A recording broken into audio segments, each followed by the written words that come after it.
Okay, folks. Today episode gonna be about problem solving, and like especially about different things to make your life easier. So here's like 13 mental moves that you can use. The first one gonna be about feedback isn't optional; it's fuel. You know that like a moment when you send something, it flops, and you want to delete your entire career. Don't, that's the moment feedback becomes more priceless.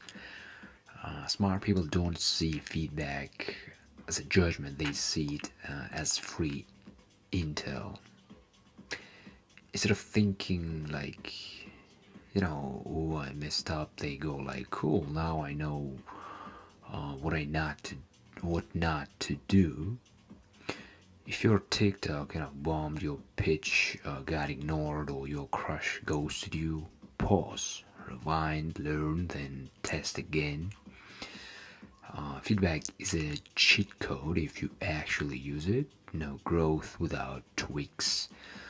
So simply approach any mistake just as a way to gather information. Like instead of approaching emotionally, think logically what exactly was wrong, and then you quickly fixing it and keep going. Another one, predictability, like makes you easy to read. If people always know what you're gonna say, do, or feel, they can play you like a playlist. Being predictable is comfy, but it's also a weakness in the moments that matter. If every Monday you start fresh and by Thursday you're burnt out, they know your cycle. If you always avoid conflict, people push your boundaries, break the pattern, skip the script, throw in a plot twist now and then. You're human, not a rom com side character. Again, don't be predictable. You have to learn others' predictability, but do not let others to know what exact thing you're following, because otherwise they can impact on you. And like for example, I don't know, if they find out that you always act the same way, if you will hear some specific things, they will tell you specific things, and you're still gonna think that you're acting independently, but actually they manipulating you by knowing your triggers. Next one, clues hide in the mess. Sometimes the stuff people ignore is the like exact place where answers live. You're looking for meaning isn't in the offhand joke, the pause, the stuff that feels random. Messy group chats, find the one person who didn't reply, deleted tweets they often say more than posted once. Trash data might contain the exact mistakes someone keeps repeating. Smart thinkers scan the scraps, they digital raccoons, baby. Clarity is hiding where everyone else too lazy to look. So, in other words, we have to pay attention to the details, and sometimes even lacking information already saying something. Okay, next one about people don't think like you. You ever expect, someone to act a certain way and they don't? Yeah, welcome to reality. We'll assume people have our like a logic, emotions, and rules, but they don't. Not even close. You wouldn't go someone doesn't mean they wouldn't. You would be, direct in a crisis. Some freeze, some lies, some love, and understanding this unlocks empathy. You stop talking. You stop taking stuff personal. You start like asking smarter questions. Life gets clearer when you stop projecting your brain onto others. Yeah, you just have to understand each person's patterns. It's again,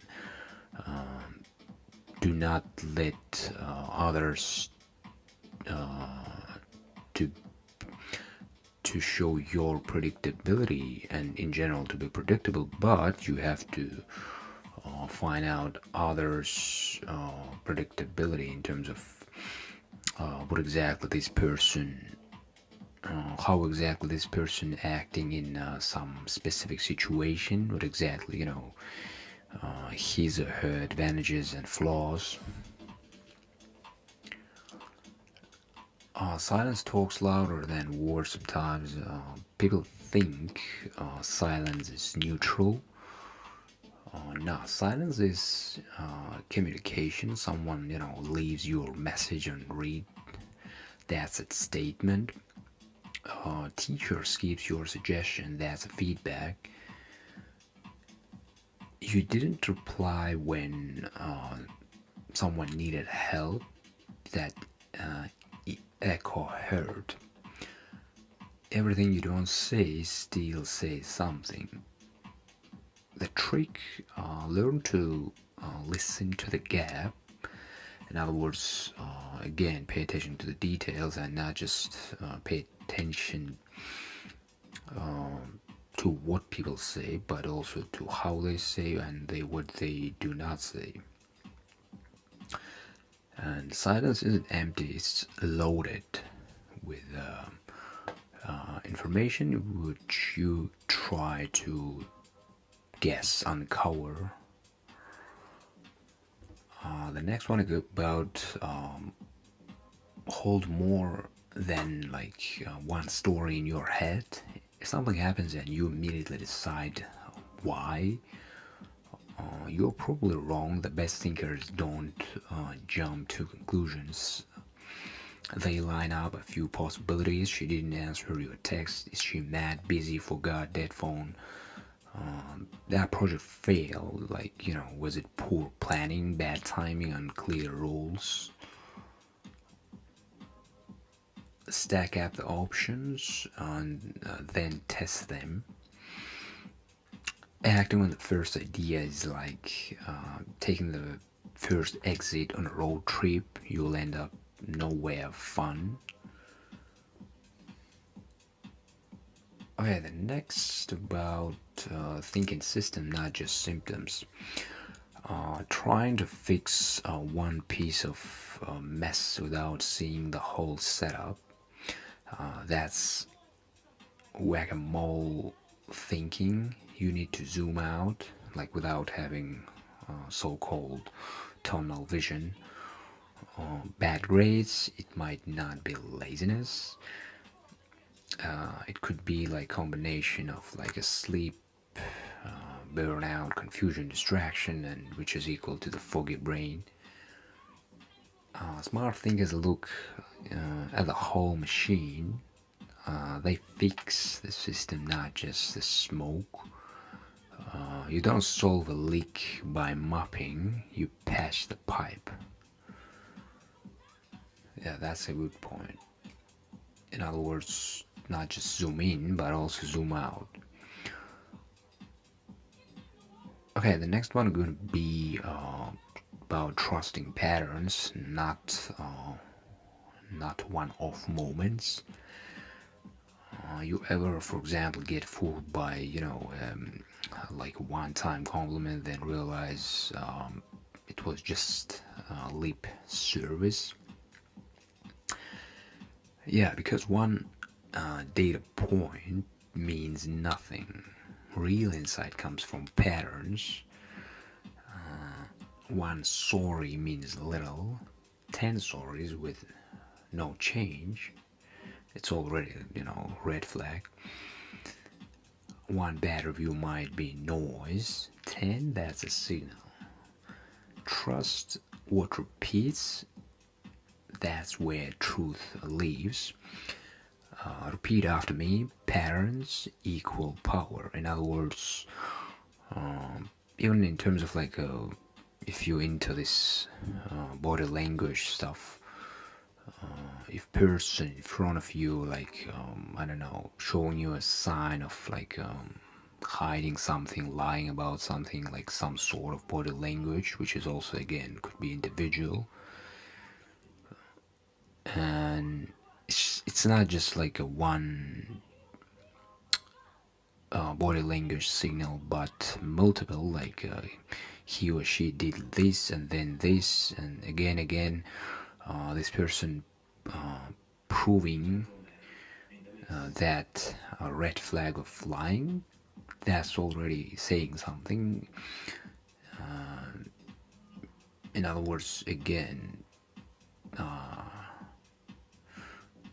do not make conclusion just based on one source, whether it's body language or like information. Make conclusions just after gathering information from different sources, because the more data you're getting, the more accurate information and conclusion you can get. Okay, the next one about like when people over explain something's off. For example, you ask a simple question and someone hits you with a TED talk. Pay attention. Too much explaining often hides the thing they don't want to say. I was late because traffic, then my cat was sick and my cousin called, and no, something else is under there, like listen between the lines. What's missing is often more revealing than what's said. Don't be rude, just be aware, just active listening, pay attention to, and do not reach to the conclusion fast. Just gather more intel. Okay, the next one about building models, not just goals. For example, you want to be a fit, rich, smart, confident, whatever. Okay, cool. But goals don't build themselves. Models do. Model is, how stuff works, like inputs, outputs, like a timeline, checkpoints. If you want to be, if you want better grades, don't just study more. Track what helps, like videos, flashcards, solo study groups, test inputs, log results, repeat what works. Successful people build loops, not wishes. Yeah, it's basically it's about creating your own sort of like a metrics instead of relying on the emotional words. You creating specific metrics with numbers, and you can see like exactly what like a number of something was before and what is now. Like in other words, you see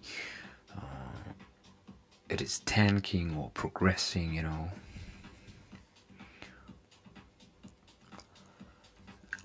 Okay, the next one about timing, that it's a hidden dimension of everything. What you say is important. When you say it, often more important. Praise before someone messes up equals confidence. Praise after equal damage control. Criticism on a good day equal growth. Criticism on a bad day equal to the meltdown. So in other words, learn to watch the clock, not just the script. Timing is the secret spice, in a human interaction. Yeah, because you can have a genius idea, but if you didn't do that on time, it's already late.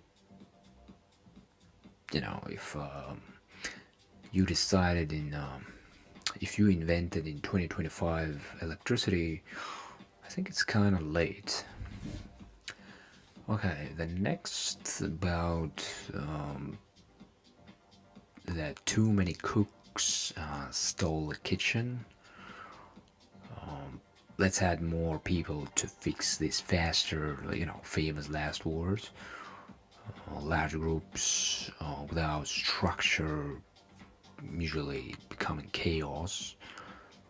If everyone's sharing ideas but no one's deciding, you're thinking it's basically becoming like a bureaucracy. If everyone wants to lead, no one follows. Better to have three focused people than 10 loud ones. Teamwork is good, overcrowding not so much. So in other words, it's about quality of the people, not about quantity. Okay, the next tip, I guess the last one. If everyone agrees someone is lying or sleeping, total harmony sounds nice, but when no one questions anything, that's not agreement, that's mental autopilot. The best teams have respectful tension. They challenge each other, they ask what if and what else. If you're the only one doubting something, you might be the only one thinking. Don't shut up just to keep the peace. Speak up to save the ship. But it also, it's gotta be like in general the team like that, like the place where you work like that. If you're working for some motherfucker who just gather on people who around him like a yes sir, and just like agree to any his stupid idea, that's another. I mean, with these kind of people, try to challenge them doesn't make sense, because they approaching it differently. They approaching it like, it's just me, like smartest here. You have to be stupid and just obey. Yeah, you gotta choose right environment for you in order to grow. So I hope it was interesting, and let me know in comments your opinion, and subscribe. Yeah, see you next time.